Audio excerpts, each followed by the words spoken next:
UP के शामली में आज बैंकों के बाहर सोशल डिस्टेंसिंग की शरेआम धज्जियां उड़ती दिखी। दरअसल आज पंचायत चुनाव के नामांकन की फीस भरने का अंतिम दिन है। शामली में नामांकन फीस भरने के लिए बैंकों के बाहर सैकड़ों लोग इकट्ठा हो गए। बिना मास्क लगाए लोग सोशल डिस्टेंसिंग के नियमों का मखौल उड़ाते दिखे। बैंकों के बाहर इस तरीके से भीड़ इकट्ठा होना कोरोना वायरस को बढ़ावा देने का संकेत दे रही है। नामांकन करने की आपाधापी में सोशल डिस्टेंसिंग का पालन भी नहीं किया जा रहा है। तस्वीरें आप देख सकते हैं कि किस तरह से वहां पर लोग एक दूसरे के ऊपर चढ़े हुए हैं। चुनावों में कोरोना कहां खो जाता है, इसकी तस्वीरें अब यूपी के पंचायत चुनावों में भी नजर आ रही है। उत्तर प्रदेश के शामली से ये तस्वीरें सामने आ रही हैं, जहां पर जो नामांकन फीस होती है उसको भरने के लिए आप देख सकते हैं कि किस तरह से लोग हजारों की संख्या में इकट्ठा हुए हैं। कोई सोशल डिस्टेंसिंग वहां पर साफ तौर से नजर नहीं आ रही है। प्रोटोकॉल का जो कोरोना के लिए होती हैं उन तमाम नियमों की धज्जियां उड़ाई जा रही हैं। चलिए इस खबर पे और ज्यादा अपडेट के लिए अब सीधा रुक करते हैं हमारे संवाददाता अशोक तिवारी का। अशोक, जहां जहां चुनाव होते हैं कहते हैं वहां से कोरोना गायब हो जाता है। पश्चिम बंगाल के बाद अब यही तस्वीरें यूपी के पंचायत चुनावों में नजर आ रही हैं। देखिए किस तरह से लोग एक दूसरे पर चढ़े हुए हैं और कोरोना का कोई खौफ नहीं, प्रशासन का कोई डर नहीं।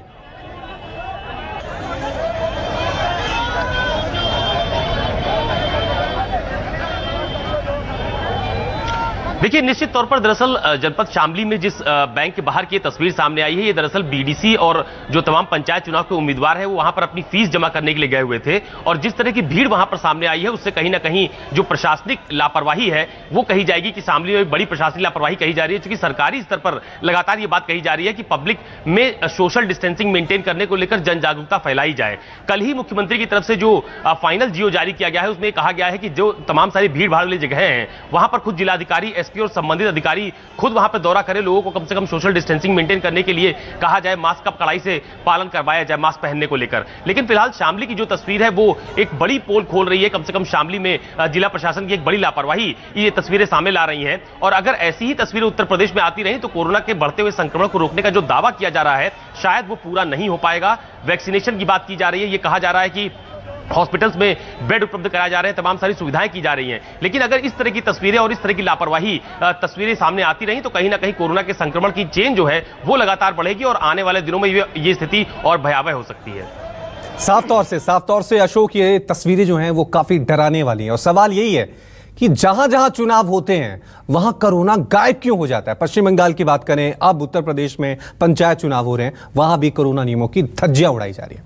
दुनिया भर में कोरोना लगातार बढ़ता ही जा रहा है, इसका खतरा लगातार लोगों के सामने आ रहा है। पिछले 24 घंटे में दुनिया में 6.31 लाख नए केस सामने आए। इस दौरान 7,991 लोगों की मौत भी हुई है। मौजूदा वक्त में भारत में कोरोना की लहर सबसे तेज है। यहां रोजाना 1.5 लाख से ज्यादा मामले सामने आ रहे हैं। पिछले 24 घंटे में 1,69,000 के करीब नए संक्रमित पाए गए हैं, जबकि 904 लोगों की मौत हो चुकी है। भारत एक बार फिर ब्राजील को पीछे छोड़कर दुनिया का दूसरा सबसे संक्रमित देश बन गया है।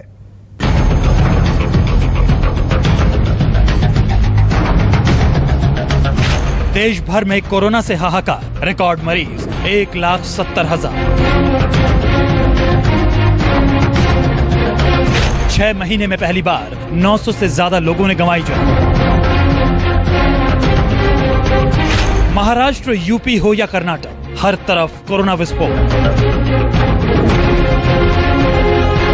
छत्तीसगढ़ में बिगड़े हालात, 18 जिलों में संपूर्ण लॉकडाउन। देश में कोरोना विकराल रूप धारण कर चुका है। रोज नए मामलों का रिकॉर्ड टूट रहा है। अब तो आंकड़े 1.5 लाख को पार कर गए हैं। आज तो नए मामलों का आंकड़ा 1,70,000 के करीब जा पहुंचा। केंद्रीय स्वास्थ्य मंत्रालय के आंकड़ों के मुताबिक आज 1,68,912 कोरोना के नए मामले सामने आए हैं, जबकि 904 कोरोना मरीजों की मौत हुई है। देश में इस वक्त 12,01,009 कोरोना के एक्टिव केस हैं। राज्यों के लिहाज से देखें तो सबसे ज्यादा प्रभावित महाराष्ट्र है, जहां एक दिन 63,294 नए केस आए हैं, जबकि 24 घंटे में महाराष्ट्र में 349 लोगों की जान गई है।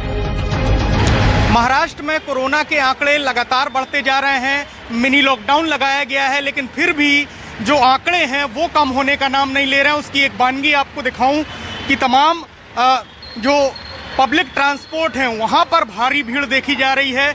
हालांकि जो सरकार है उसका कहना है कि जितनी बस की क्षमता है सिर्फ उतने ही लोगों को बस में बैठने दिया जाएगा, लेकिन फिर भी भारी तादाद में जो लोग हैं वो अपने काम के लिए निकलते हैं। ऐसे में जो सोशल डिस्टेंसिंग है वो एक महत्वपूर्ण मुद्दा है जो कि यहाँ पर नहीं हो पा रहा है।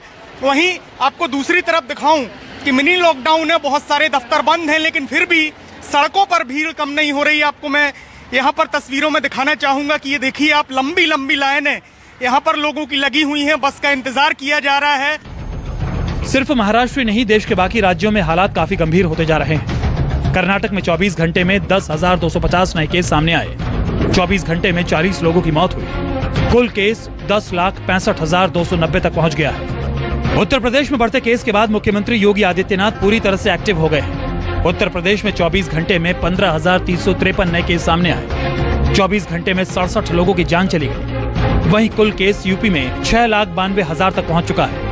संक्रमित मरीजों की संख्या में लगातार इजाफा हो रहा है और कोविड के केसेस लगातार बढ़ते हुए नजर आ रहे हैं। बीते 24 घंटे की अगर बात की जाए तो उत्तर प्रदेश में जितनी बड़ी संख्या में कोविड मरीज सामने आए हैं, उसके बाद सरकार की तरफ से बाकायदा एक गाइडलाइन भी जारी की गई है। लेकिन वास्तविकता क्या है ये दिखाने के लिए मैं आपको लखनऊ के अमीनाबाद बाजार में लेके आया हूं और आप देखिए कि यहाँ पर जिस सोशल डिस्टेंसिंग की बात की जाती है वो फिलहाल बाजारों में देखने को नहीं मिल रही है। बहुत ज्यादा भीड़ भाड़ अब बाजारों में नजर आ रही है। हालांकि ये गाइडलाइन सरकार की तरफ से जारी की गई थी कि लोग मास्क का अनिवार्य रूप से इस्तेमाल करें और जो सोशल डिस्टेंसिंग है उसका पालन किया जाए। लेकिन आप बाजारों में देखिए, पूरा बाजार बुरी तरह से भरा भीड़ भाड़ देखी जा रही है बाजारों में। यानी सोशल डिस्टेंसिंग जिसके पालन करने की बात कही जा रही है वो फिलहाल बाजारों में देखने को नहीं मिल रहा है। दिल्ली सरकार भी पूरी तरह से सतर्क है। कोरोना के बीच कई पाबंदियां बढ़ा दी गई हैं। दिल्ली सरकार ने केंद्र सरकार से अतिरिक्त बेड की मांग की है। के लिए हम लगातार बढ़ा रहे हैं। पिछले एक हफ्ते के अंदर हमने 5,000 बेड बढ़ाए हैं। आज भी 50% बेड अवेलेबल है और हम फर्दर इंक्रीज कर रहे हैं। हमने केंद्र सरकार से रिक्वेस्ट किया, उनके 1,090 बेड अभी अवेलेबल है केंद्र सरकार के, जो कि उस टाइम पर 4,000 से ऊपर थे, तो उनसे रिक्वेस्ट किया कि वो भी उस लेवल पे ले जाए। पिछले 24 घंटे में दिल्ली में 10,774 नए मरीज सामने आए। 48 लोगों की मौत हो चुकी है। कुल केस दिल्ली में 7,24,000 हो चुके हैं। मुख्यमंत्री अरविंद केजरीवाल ने जो है कोरोना के रफ्तार को रोकने के लिए कई अहम कदम उठाए हैं। इस वक्त मैं सरोजिनी नगर मार्केट में हूं और मार्केट प्लेस में भीड़ को देखते हुए जो है कार्रवाई की गई है, कड़ाई की गई है। बहुत सारी जगहों पर जो है ये पाबंदी लगा दी गई है कि भीड़ जहां भी होगी वहां हैवी चालान होगा। वैसे आपको बता दें, पब, रेस्टोरेंट, मेट्रो, बसेस, इन तमाम जगहों पर 50% से कम लोगों को ही अलाउ किया गया है। साथ ही साथ ये भी कहा गया है जो प्राइवेट प्लेसेस है वहां भी 50% से कम लोगों को ही अनुमति दी जाए। इसके अलावा भी कई अहम कदम उठाए गए हैं। हॉस्पिटल्स की संख्या बढ़ाई गई है। गुजरात और मध्य प्रदेश के हालात भी बिगड़ते जा रहे हैं, जहां संक्रमितों की संख्या में काफी उछाल देखने को मिल रहा है। गुजरात में पिछले 24 घंटे में 5,469 नए केस सामने आए हैं। वहीं 54 लोगों की मौत हो चुकी है। कल केस 3,47,495 तक पहुंच गया था। मध्य प्रदेश में एक दिन में 5,939 नए कोरोना संक्रमित पाए गए हैं और 24 लोगों की मौत हो चुकी है। राज्य में अब तक 4,184 लोगों की जान कोरोना की वजह से जा चुकी है। देश में कोरोना किस तरह अपने पैर पसार रहा है, इस ग्राफिक्स के जरिए समझिए। 4 अप्रैल को यह बढ़कर 93,294 तक पहुंच गया। 5 अप्रैल को रिकॉर्ड 1,03,558 मामले सामने आए। 6 अप्रैल को मामले थोड़े गिरे। 6 अप्रैल को 96,982 केस सामने आए। 7 अप्रैल को दोबारा 1,15,736 नए केस सामने आए। 8 अप्रैल को आंकड़ा 1,26,789 का था। 9 अप्रैल को 1,31,968, 10 अप्रैल को 1,45,384, 11 अप्रैल को 1,52,889 और 12 अप्रैल को यह आंकड़ा 1,68,912 तक पहुंच गया। यही वजह है कि भारत एक बार फिर ब्राजील को पीछे छोड़कर दुनिया का दूसरा सबसे संक्रमित देश बन गया है, जो काफी डराने वाली बात है। मुंबई से संकेत पाठक और दिल्ली से पल्लवी झा के साथ ब्यूरो रिपोर्ट, न्यूज़ 24।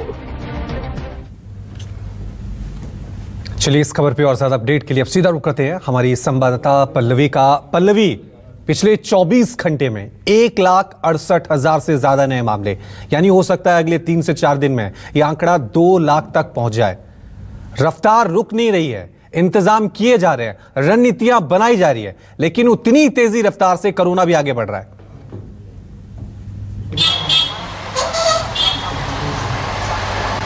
बिल्कुल, आप रवि ठीक कह रहे हैं। जो हालात है उससे तो यही अनुमान लगाया जा सकता है कि ये और भी तेजी से बढ़ता चला जाएगा, क्योंकि लोग बेपरवाह नजर आ रहे हैं रवि। और जब हम मार्केट प्लेसेस में या फिर हम जहाँ भी भीड़ भाड़ वाले इलाकों में देख रहे हैं, वहाँ लोग मास्क नहीं लगाए हुए हैं, और जो मास्क लगाए हुए भी हैं उनके नाक के नीचे है मास्क।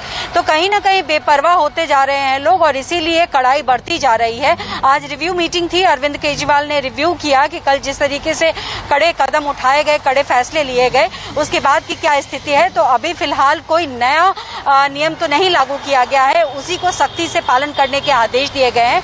साथ ही साथ मैं आपको यहाँ पर बता दूं कि जानकार ये कह रहे हैं कि एक सुपर स्प्रेडर की तरह काम कर रहा है।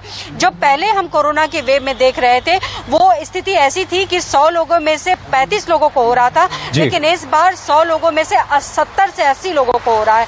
साथ ही साथ इस बार ये भी देखा जा रहा है कि बच्चों में और यंगस्टर्स में काफी तेजी से ये बढ़ रहा है। खुद मुख्यमंत्री अरविंद केजरीवाल ने भी कहा कि 35 साल के उम्र के जो लोग हैं उनमें ये काफी तेजी से दिख रहा है। तो जाहिर तौर पर काफी ज्यादा चिंताएं बढ़ गई हैं, और ऐसे में लोग अगर नहीं समझेंगे तो जो स्थिति इस वक्त अभी भी दिल्ली या फिर हम कुछ ठीक है पल्लवी, अपने आप में ये सवाल है कि क्या लोग ज्यादा लापरवाह हो गए हैं या रणनीति में खामी है?